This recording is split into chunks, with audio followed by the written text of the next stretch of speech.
नमस्कार, मैं राहुल त्रिपुरा। जिस फोन की व्हाट्सएप पर घुसकर फेक न्यूज और फेक हिस्टोरी फैलाकर आपकी दिमाग को खराब किया गया, आपके भीतर नफरत फैलाई गई, इतिहास का जोत फैलाया गया। आप इसी फोन में सरकार अपना ऐप डालकर आपको कंट्रोल करना चाहती है, संसार साथी ऐप। इससे लेकर जो आरोप लग रही है, जो सवाल उठा रही है, उस पर सतर्क हो जाइए। अगर आप फोन का अलार्म बजने के बाद भी सोने जा रही है तो इस बार अलार्म को 10 मिनट के लिए आगे मत बढ़ाइएगा। आपकी फोन में घुसपैठिया आ सकता है, आपसे पूछेगा भी नहीं, आ जाएगा और आप इससे बाहर भी कर नहीं पाएंगे। इस घुसपैठिया की नाम दिया गया है संसार साथी ऐप। क्या हम रूस और उत्तर कोरिया जैसा डिटेक्टरशिप बनने जा रही है? कोई नहीं चाहेगा कि उसकी फोन में एक ऐसे ऐप हो जिसमें सारी जानकारियां रिकॉर्ड होती रहे कि आप कहाँ जा रही है, कब जा रही है, बहुत सारी जानकारियां सरकार तक पहुंचती रहे। मोदी सरकार आपकी फोन में एक ऐसा ऐप डालना चाहती है जिससे आप ना तो डिलीट कर पाएंगे ना डिसेबल। आप आपकी फोन के ऐप का कैमरा ऑफ कर सकता है, माइक बंद कर सकता है, लोकेशन भी बंद कर सकता है, लेकिन संसार साथी ऐप ना तो डिलीट कर सकता है ना डिसेबल। मोदी सरकार ने स्मार्टफोन बनाने वाली कंपनियों से कहा है मार्च 2026 से जो भी नया मोबाइल फोन बनेगा भारत में आयात होगा, सभी में संसार साथी ऐप को इंस्टॉल करना होगा। बिना इसकी आपकी फोन बिकेगा नहीं। अगर आप सोचेंगे बाहर से फोन लेके आएंगे तो उसका फायदा नहीं, क्योंकि आदेश में लिखा है आयन किए जाने वाले फोन में भी संसार साथी ऐप को इंस्टॉल करना पड़ेगा। जो फोन पहले से ही बन चुका है उनमें भी ये ऐप डालना होगा। उसकी पीछे के तर्क है कि फोन का फ्रॉड रोकने के लिए अनिवार्य की जा रही है। IMEI नंबर चेक किया जाएगा जो आपकी फोन का फिंगरप्रिंट होता है। इसी से हर अलग अलग फोन की पहचान की जाएगी। SMS के माध्यम से नो योर मोबाइल की सेवाएं दी जाएगी। USB कोड जारी कर फ्रॉड कॉल रिपोर्ट करने में मदद मिलेगी।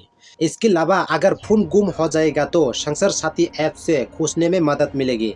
संसार साथी ऐप फोन को ट्रैक करता रहेगा ताकि गुम या चोरी होने पर लोकेशन का पता लगे, यानी आप कहाँ जा रही है, किससे मिल रही है, हर पल जानकारी ऐसे ऐप में जमा होते रह सकती है। इससे अनिवार्य क्यों किया जा रही है और पहले से ही फोन में क्यों ऐप डाली जा रही है और इससे डिलीट क्यों कर नहीं सकता? क्या ये माना जाए वो दिन दूर नहीं जब सरकार का ऐप नागरिकों की फोन की जानकारी हर 5 मिनट पर जमा करना लग जाएगा। आदेश में लिखा है अनिवार्य, आदेश में लिखा है आप ऐप डिलीट कर नहीं सकते, आदेश में लिखा है आप डिसेबल कर नहीं सकते, सब कुछ लिखा है, आप पढ़ भी सकती है। फिर भी जैसे ही सजग नागरिकों ने सवाल किया, हंगामा किया, केंद्रीय संचार मंत्री ज्योतिरादित्य सिंधिया ने कह दिया अगर आप संसार साथी ऐप नहीं चाहती है तो इससे डिलीट कर सकती है, ये वैकल्पिक ऐप है। जबकि आदेश में नहीं लिखा है कि वैकल्पिक ऐप है। क्या इतना बड़ा आदेश जारी करने से पहले संचार मंत्री को कुछ भी मालूम नहीं था? इस आदेश में लिखा है कि डिसेबल या प्रतिबंधित नहीं कर सकते। तब फिर टेलीकॉम विभाग को ये आदेश वापस ले लेना चाहिए। आदेश वापस तो नहीं लिया, लेकिन जिस PIB से आदेश जारी किया गया था उसी PIB ने अब ज्योतिरादित्य सिंधिया ने बयान ट्वीट किया है कि यूजर जब जब चाहे ऐप को डिलीट कर सकती है। दूरसंचार मंत्रालय ने मिथक और सच्चाई का ये पोस्टर जारी किया गया है। इसमें इतना बार कहा गया है कि ऐप डाउनलोड करने के बाद डिलीट किया जा सकता है, ऐप डिलीट किया जा नहीं सकता। ये भ्रामक जानकारी है। भ्रामक कैसा है जबकि खुद PIB की नोटिस में लिखा था ऐप डिसेबल नहीं हो सकता। 1 दिसंबर को रिटर्स की खबर आई, 2 दिसंबर तक हंगामा चला, मंत्री का बयान आ गया और लोगों ने आदेश की कॉपी दिखाकर पूछना शुरू कर दिया। तब जाकर PIB ने मंत्री का बयान ट्वीट किया। इस पर कुछ नहीं कहा गया कि यह ऐप क्यों अनिवार्य किया गया है। जो लोग सुविधा इस्तेमाल करना चाहते हैं वो करें, जो नहीं करना चाहते हैं और डिलीट करना चाहते हैं वो डिलीट करें। प्रॉब्लम क्या है? Thank you. सरकार का ये आदेश Apple, Samsung, Vivo, Oppo, Xiaomi जैसे कंपनियों पर लागू होने वाली है। 120 दिनों पर कंपनियों को कंप्लेंट रिपोर्ट देने हैं। रिटर्स ने रिपोर्ट किया कि एप्पल इस आदेश का विरोध करेगी। 3 सूत्रों ने रिटर्स से कहा है कि कंपनी इस आदेश को नहीं मानने पर विचार करे। वो सरकार से बात करेगी कि दुनिया में कहीं भी इस तरह की नियम नहीं मानती है, क्योंकि इससे उससे iOS सिस्टम की सुरक्षा तंत्र में कई तरह के परेशानियां पैदा हो सकती है। रिटर्स की रिपोर्ट की बात ही हंगामा शुरू हुआ।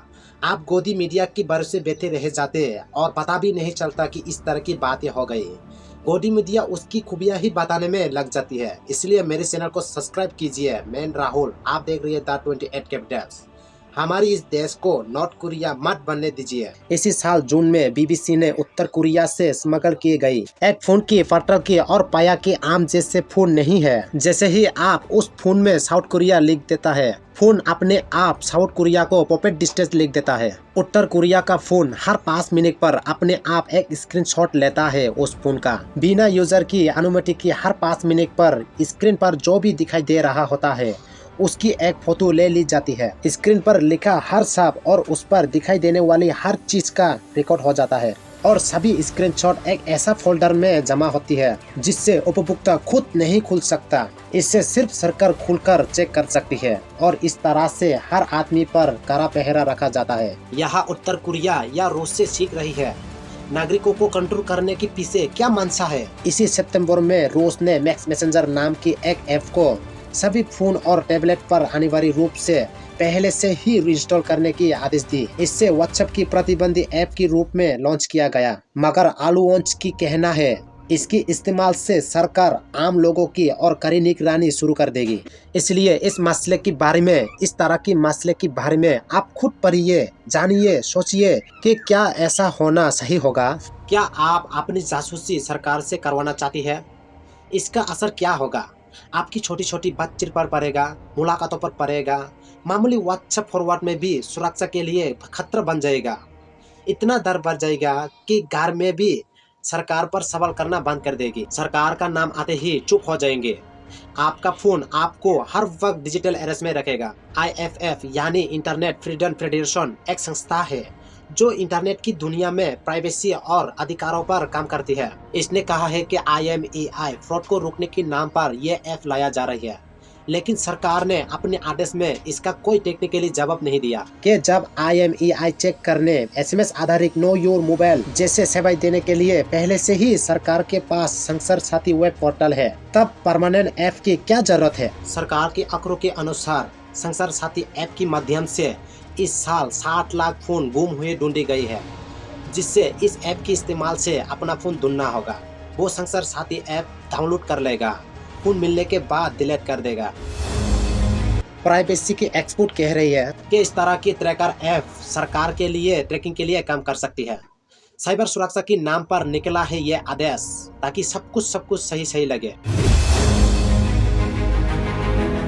लेकिन साइबर साथी ऐप की हदें क्या है, पैरामीटर क्या है, ये सब नहीं बताया जा रहा है। क्लॉज 5 पे लिखा है उन गतिविधियां की पहचान करेगा जो साइबर सुरक्षा के लिए खतरा हो सकती है। किस तरह की गतिविधियां, इसकी बात नहीं है। मतलब सुरक्षा के एंगल डाल दो, जब करे मान किसी को घर से उठा ले जाओ, करते रहो वकील केस मुकदमा। कोई नहीं जानता इस ऐप का कल किस तरह से इस्तेमाल होगा। हो सकता है सर्वर अपडेट करने के बहाने इसका नेचर ही बदल दिया जाए, तब क्या करेगा।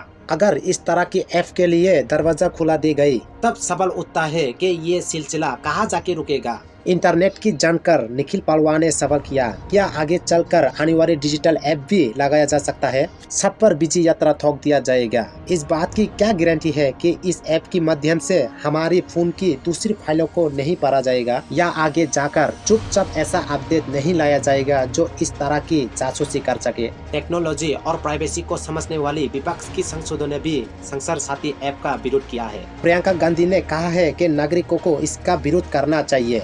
उन्हें अपनी प्राइवेसी के अधिकार की बात करने चाहिए। कौन अपनी परिवार को, दोस्तों को क्या मैसेज भेजता है उससे गुप्त रखना चाहिए। उसका अधिकार दो लोगों के बीच की बातचीत क्यों सरकार तक पहुँचे। प्रियंका ने कहा, अगर कोई फ्रॉड होता है उसके लिए एक सिस्टम होना चाहिए, लेकिन इसका मतलब नहीं आप हर नागरिक के फोन में घुसकर जासूसी करें। मुझे नहीं लगता लोग इससे खुश होंगे। यहाँ प्रियंका गांधी गलत हो सकती है। प्राइवेसी की मतलब और खतरा दोनों ही बताना चाहिए। भारत की जनता एक तरफ से नहीं समझती है। कई लोग तो इससे खुश हो जाएंगे कि सरकार बहुत अच्छी कर रही है, फोन खो गया तो फोन ढूंढकर दे रही है। पहले ही मिल जाता था, लेकिन उसके नाम पर जो पर्सनल जानकारियां सरकार के पास जाने लगेंगे, उसकी बात लोगों को बताने पड़ेंगे कि प्रियंका गांधी भक्तों और अंतिलों की क्षमता को कम समझ रही है। वो खुश हो जाएंगे। जिस देश की जनता बालकनी कोरोना को भगाने के लिए थाली बजा सकती है, उस देश की जनताओं को प्राइवेसी के मतलब बताना पड़ेगा। तभी वो जनता समझेगी कि संसार साथी ऐप जैसे ऐप की क्या क्या खतरा हो सकती है। इस तरीका के ऐप बीजेपी के कार्यकर्ताओं, समर्थकों को, नेताओं के लिए भी जी का जंजाल बन सकती है। उनका काम केवल हाजी करने रह जाएगा। सुप्रीम लीडर से लेकर लोकल लीडर की आलोचना नहीं कर पाएंगे। असंतोष होगा तो भी नहीं कह पाएंगे। कब बागी बना दिया जाएंगे, कब साथी यह सब संसार साथी ऐप तय करने लगेगा। निजता की जरूरत बीजेपी के कार्यकर्ताओं को भी होती है, उनकी परिवारों को भी होती है। भले बीजेपी के सांसदों ने इस खबर का आते ही विरोध नहीं किया, बल्कि बीजेपी ने कहा है कि ये जासूसी ऐप नहीं है, नागरिकों की सुरक्षा के लिए है। इस ऐप का समर्थन भी कर रही है। वैसे गोडी मीडिया के एंकर भी परमानेंट गुलाम हो सकती है। उनकी सैलरी भी नहीं बढ़ेगी और फ्री में सुप्रीम लीडर के लिए डिबेट भी करने पड़ जाएंगे। ये जो संचार साथी है, क्या उससे सरकार आपको स्नूप करना चाहती है, आपके पीछे जासूसी करना चाहती है? नहीं, नो, कोई जासूसी सरकार नहीं करना चाहती है। संचार साथी ये जो ऐप है, ये आपके मैसेजेस नहीं पढ़ सकती है। Sanchar Saathi can not read your messages. संचार साथी आपके कॉल नहीं सुन सकती है। Sanchar Saathi can not listen to your calls, either the calls that you receive और the calls that you make. Sanchar Saathi आपके निजी डाटा तक, पर्सनल डाटा तक नहीं पहुंच सकती है। Sanchar Saathi can not reach your personal data, can not breach your personal data. Message नहीं सुन सकती, कॉल नहीं सुन सकती, पर्सनल डाटा ब्रीच नहीं कर सकती है। संसार साथी ऐप में क्या है, ये एक बात है। इसकी ऐप डाउनलोड होने के बाद सॉफ्टवेयर अपडेट भी होगा, तब ये ऐप क्या बन जाएगा, ये बड़ा सवाल है। हम आप आज नहीं जानते, इसलिए संसार साथी ऐप को लेकर इंटरनेट और टेक्नोलॉजी की जानकर जो सवाल उठा रही है, ध्यान से सुनिए कि आप चाहेंगे कोई फोन पता करने के नाम पर दिन रात ट्रैक करता रहे, आपकी जान को खतरे में भी पड़ सकती है। नाम संसार साथी है, लेकिन आपकी फोन में उस हाथी की तरह बैठ जाएगा जो आपको देखेगा, लेकिन आप उसे देख नहीं पाएंगे। 11 इन द रूम का मुहावरा याद कीजिए, क्यों पारा पेगासस भी याद कीजिए। इजराइल का ये बनाया ये जासूसी सॉफ्टवेयर जिससे किसी की फोन में डाला जाता है और उसके बाद फोन का कंट्रोल आपके अलावा किसी के हाथ में हो जाता है। आपकी बातचीत रिकॉर्ड होती है, आप सो रही है या आपकी जानकारी के बिना फोन का वीडियो कैमरा ऑन कर दिया जाता है, रिकॉर्ड होने लगता है। क्या संसार साथी ऐप भारत का पेगासस भी हो सकता है, जिससे साइबर सुरक्षा के नाम पर फोन में अनिवार्य रूप से फैला जा रहा है? IFF की जानकारी मानती है अगर संसार साथी ऐप को फोन से डिलीट करना असंभव बना दिया जाएगा तो इसमें ऐसी परमिशन भी डाली जा सकती है जिससे संसार साथी ऐप मोबाइल की दूसरी ऐप में भी ताकाझाकी कर सके। लोग लिख रही है जैसे ही फोन में संसार साथी ऐप डाउनलोड करती है, SMS पर कॉल हिस्टोरी देखने की परमिशन मांगी जाती है, कैमरा के एक्सेस मांगा जाता है, लोकेशन भी पता लगा जा सकता है। सरकार अचानक ऐप लेके आती है। कोरोना के समय पर भी कई तरह के ऐप बने। दुनिया में कहीं भी वैक्सीन सर्टिफिकेट पर प्रधानमंत्री या राष्ट्रपति का फोटो नहीं होता था, मगर भारत ने प्रधानमंत्री का फोटो अनिवार्य किया गया। लेकिन आप नहीं जानते कि कोरोना के समय ऐप बनाई गई उसकी जानकारी का क्या इस्तेमाल हो रही है। बंगाल में SIR हो रही है। बंगाल के निर्वाचन अधिकारी ने कहा है डुप्लीकेट एंट्री को पकड़ने के लिए AI का इस्तेमाल होगा। TMC सांसद साकिब गोखले ने सवाल किया, इस बात की कोई जानकारी नहीं दी गई कि इस ऐप को किसने बनाया और इसकी काम करने का तरीका क्या होगा। इसकी वेंडर और डेवलपर कौन है? क्या AI की पूर्वाग्रह के लिए इस ऐप की जांच की गई है? जब चुनाव आयोग की PDF सॉफ्टवेयर सिस्टम पहले ही डुप्लीकेट का पता लगा जा सकता है, फिर AI की नया ऐप की क्या जरूरत है? इसकी डिटेल क्यों बताई नहीं जा रही है? इस बात की क्या गारंटी है इसे किसी ऐसे आदमी ने नहीं बनाया जिसकी तार बीजेपी से जुड़े हो? राहुल गांधी ने डुप्लीकेट वोटर की इतनी आरोप लगाई और AI से क्यों पकड़ नहीं पाई? क्या आयोग के पास डुप्लीकेट एंट्री को पकड़ने की AI अभी आई है? बंगाल के समय ही बिहार के समय AI से कितनी डुप्लीकेट एंट्री पकड़ी गई है? जब आप इतनी सवाल करती हो तभी पता चलता है कि सरकार कितनी पर चोर है, जनताओं को किस हद तक अंधेरे में रखा जाता है। पूरा देश डॉक्यूमेंट बनवाने और दिखाने के काम में लगा है। मिनिमम गवर्नमेंट मैक्सिमम गवर्नर का नारा दिया जा रहा है, लेकिन हो रही है उल्टा। भारत का नागरिक हर समय अपनी पहचान साबित करने में लगा है। KYC उसका पीछा करती है, नया आदेश आती है, आधार को पैन से जुड़ना है, आधार को बूथर से जुड़ना है, फिर बहस हो जाती है। आधार नागरिकता का प्रमाण पत्र नहीं है, आधार लेकर ही लोग SR की लाइन में भी लग जाती है कि वोटर की लिस्ट में नाम आ जाए। नागरिक है या नहीं पुरानी रिकॉर्ड निकालने में लग गई। इसकी पीछे के मनोविज्ञान ठीक से समझिए। कभी नोट कीजिएगा एयरपोर्ट की गेट पे लोग आधार दिखाने से पहले और दिखाने के कितनी राहत महसूस करती है, जैसे नागरिकता साबित हो गई।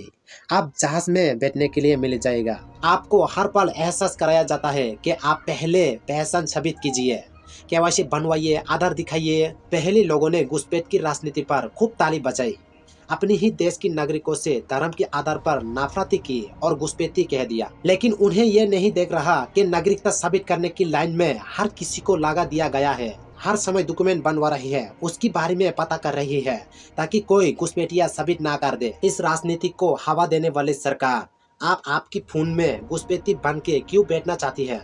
अगर इतनी सी बात समझ नहीं आती है तो प्रधानमंत्री नहीं आपके लिए ही कहा है। भारत माता की जय। नमस्कार, मैं हूँ राहुल।